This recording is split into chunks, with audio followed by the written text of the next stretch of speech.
the most hidden treasure trove of his life is with me. But I have protected Michael up till now. Up till now? Of course. Michael Jackson's lawyer just dropped a bombshell. He's alive. I've said nothing that has been inflammatory about my friend. I protected Michael. You see, when I had a meeting at the house with AEG officials, and they pointed to Michael, the guy who could not pay me for months after taking care of him. The King of Pop's disappearance has always been clouded by rumors, from hidden islands to uncommon disguises. Why would the King of Pop go to such lengths to vanish from the public eye? Tune in as we dive deep into this strange story that will make you doubt everything you ever knew. Childhood lost to the spotlight. Michael Jackson's life was no fairy tale. Born to a mother who wanted to be a country singer and a father who wanted to make stars out of his kids, Michael's childhood was a blend of music and misery. His mother, Catherine, kept the family together with her gentle spirit and unwavering devotion to her faith, while his father, Joe, ran the family with an iron fist. Joe's vision for his children was simple. They would be successful no matter the cost. Michael's childhood was a strict regimen of rehearsals, pressure, and belts. Lots of belts. Imagine trying to be perfect every day or face the buckle end of Joe's wrath. Before we dive deeper, it's clear that the truth behind Michael's childhood is far darker than anyone could have guessed. And this is just the beginning of what will truly shock you. Despite the pressure, his talent couldn't be ignored. Even as a kid, he had something special. He joined his brothers in their band, first known as the Jackson Brothers, and eventually the Jackson 5. Picture this tiny kid on stage, playing congas, and then stepping into the spotlight with a voice that could silence a room. The Jackson 5 took off, and so did he, transforming into the lead, capturing every heart.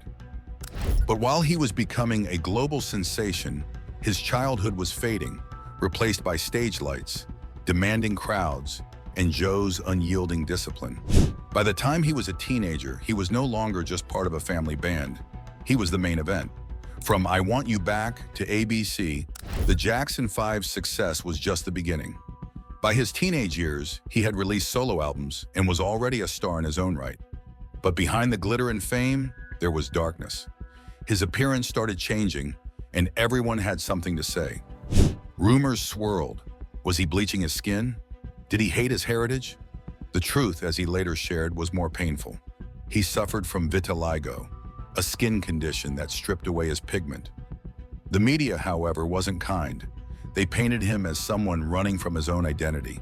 And then there was the infamous hyperbaric oxygen chamber. You've probably seen that image. Him lying in some futuristic tube, supposedly trying to stay young forever.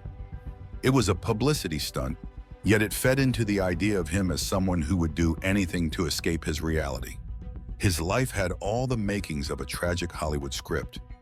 A man trying to find peace in a world that just wouldn't leave him alone. By the time Thriller dropped in 1982, he was unstoppable. It wasn't just an album, it was an event, a cultural reset. Hits like Billie Jean and Beat It dominated the airwaves. And that moonwalk? It wasn't just a dance move, it was a phenomenon. His performance at Motown 25 was electric. 47 million people watched in awe as he glided across the stage. That single moment turned him into an icon. But fame, as we know, came at a cost. His struggle with his identity, his appearance, and the relentless spotlight only got worse as time went on. Then came the scandals, the allegations that rocked his world, leaving his career forever tarnished. The press was relentless and the public was split. Some stood by him, others condemned him. His strange behavior didn't help. The pet chimpanzee named Bubbles, the mask wearing, the endless plastic surgeries. He became less of a person and more of a myth, a caricature of the man he once was. Was he hiding something, or was he simply trying to protect what was left of his sanity? In 2009, the world was stunned. Michael Jackson, dead at 50, acute propofol intoxication, they said. A tragic end for a man who had spent his entire life performing. The news spread like wildfire, and fans everywhere mourned. The King of Pop was gone, just like that. Or was he? That's where things get murky. Over the years, fans have claimed to spot him in various places, in crowds, in photos, even in his own family's social media posts. The theories range from plausible to downright bizarre, but people were desperate to believe that he had somehow managed to escape the circus of fame. Even with all the fame he achieved, there was always something hidden beneath the surface of his stardom, the truth behind Michael's death. And now, years after his supposed death, his lawyer comes out and says it. He's alive. Imagine the chaos. What does this mean? Was his death faked? Did he finally manage to pull off the greatest disappearing act of all time?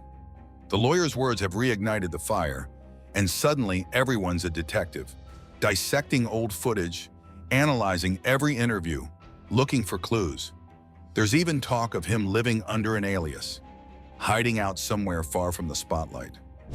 But why would he do it? Think about it. His life was nothing short of a nightmare towards the end. The press, the lawsuits, the constant scrutiny. Maybe faking his death was the only way out. He had the money, the resources, and let's not forget, the imagination to pull it off. Imagine being able to walk down the street without being mobbed, to live without the weight of the world's expectations on your shoulders. Maybe that's all he ever wanted. But there's more to this story. He was never a stranger to controversy, and the idea of faking his death fits right into the narrative of his life. He was someone who lived under constant surveillance, someone who could never be just himself. His entire existence was a spectacle, his every move documented, analyzed, and criticized. Perhaps the thought of slipping away quietly was his only shot at freedom. Theories have emerged over the years, claiming he had planned his disappearance long before 2009. Some believe he hinted at it in his music, his lyrics filled with cryptic messages about wanting to break free and escape. Could his songs have been cries for help, a desperate plea for the life he could never have? And then, of course, there are the sightings. People claim to have seen him in all sorts of places, at a gas station, in the background of a family photo, at a small cafe somewhere far from the glitz and glamour of Hollywood. Some even say that he appeared at his own funeral, hiding under a hat and sunglasses, watching the world mourn him.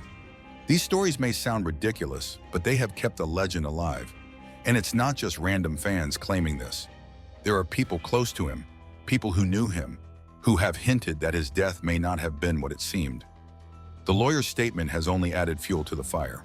If he is indeed alive, where has he been all these years? And why come out now? Some suggest that he's been living under an alias, perhaps even changing his appearance once again to avoid recognition. There are whispers of him hiding out in the Middle East, living in a secluded mansion, or even traveling the world in disguise.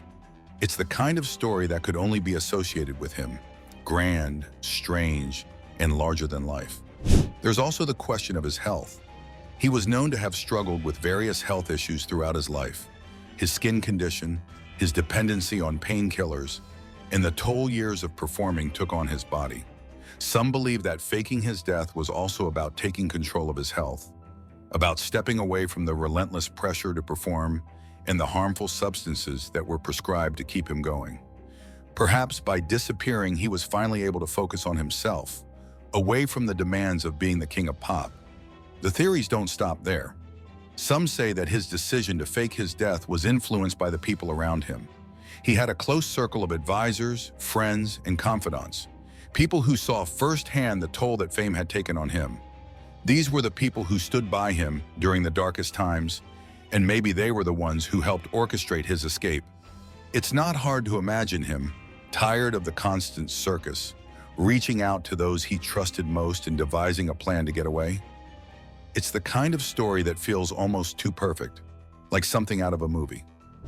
Now, as we go further, we find more pieces of his life that change everything we thought we knew about him. Breaking free from fame. There are also those who believe that his disappearance was about more than just escaping fame. It was about survival. The legal battles, the accusations, the constant threats to his reputation and legacy. Maybe he felt there was no way to clear his name while staying in the public eye. Perhaps faking his death was his way of wiping the slate clean, of starting over without the burden of his past mistakes and the controversies that haunted him. It's a drastic move, but then again, he was never one to do things by half measures. And let's not forget the financial aspect. He was facing a mountain of debt at the time of his death. Despite immense wealth, his lifestyle and legal troubles had drained his finances. Some suggest that by disappearing, he could have been trying to escape the financial mess he was in, to avoid the creditors and lawsuits that were closing in on him. By faking his death, he could have started fresh, free from the obligations and financial burdens that had plagued him for years. The idea that Michael Jackson faked his death is both fascinating and heartbreaking. On one hand, it paints a picture of a man so desperate for peace that he was willing to leave behind everything, his family, his friends, his fans, in order to find it. On the other, it speaks to the power of fame and how it can destroy even the most talented and beloved individuals. He gave the world everything he had, but perhaps, in the end, all he wanted was a chance to be free. But is any of this real? The evidence is flimsy at best. The sightings, the supposed hints in his music, the lawyer's statement, it's all circumstantial. There's no concrete proof that he is still alive, just a series of coincidences and wishful thinking. Yet the idea refuses to die. People want to believe that he is out there, somewhere, living the life he always deserved but could never have. It's a comforting thought that the king of pop managed to escape the chaos and find peace. And then there's the question of his family. If he is alive, what does that mean for his children, his siblings, his mother? Have they been in on it all along? Are they living with the knowledge that their father, their brother, their son is still out there somewhere? It's hard to imagine the kind of emotional toll that would take. The secrecy, the lies, the constant fear of being found out. And yet if anyone could pull it off, it would be him. He was a master of illusion, both on and off the stage. There's also the possibility that the lawyer's statement was misunderstood or misinterpreted. Lawyers are known for their careful wording, and it's possible that something was taken out of context, twisted into something it wasn't meant to be. But that hasn't stopped people from running with it, from believing that he is alive and well, living in disguise.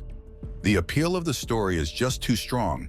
It's the ultimate comeback, the greatest trick ever pulled. As we dig deeper into the question, it becomes clear that the truth may never be known. Whether he is alive or not, one thing is certain. His impact on the world is undeniable. He was more than just a singer or a dancer. He was a cultural icon, a symbol of hope and resilience. His music brought people together, transcended borders, and inspired millions. And maybe that's why people can't let go, because letting go of him means letting go of everything he represented. The rumors will continue, the sightings will persist, and the legend of Michael Jackson will live on. Whether he's alive or not, his legacy is very much alive, and perhaps that is all that really matters. The king of pop may be gone, but his spirit endures, in his music, in his fans, and in the endless speculation that keeps his story alive. So where does that leave us?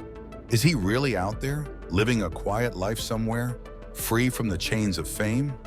Or is this just another wild conspiracy fueled by people who can't bear to let go of their hero? Even after he was gone, Michael Jackson's influence and the stories around him kept growing. The nights he owned the stage. Michael Jackson, the so-called king of pop. Yeah, I know we've all heard it before. But let's be honest, for all the hype and drama that surrounded his life, there's no denying the man could put on a show. His live performances, they weren't just concerts, they were full-blown spectacles. The guy practically wrote the manual on how to make people lose their minds with every moonwalk in high note. So let's talk about some of the moments when he really set the bar, high enough that even he had trouble reaching it again. Let's rewind to 1983, the Motown 25 special. Yeah, you probably know where this is going. That night was the one where he did it. He brought out the moonwalk for the first time. He reunited with his brothers, the Jackson 5, which was cute and nostalgic and all.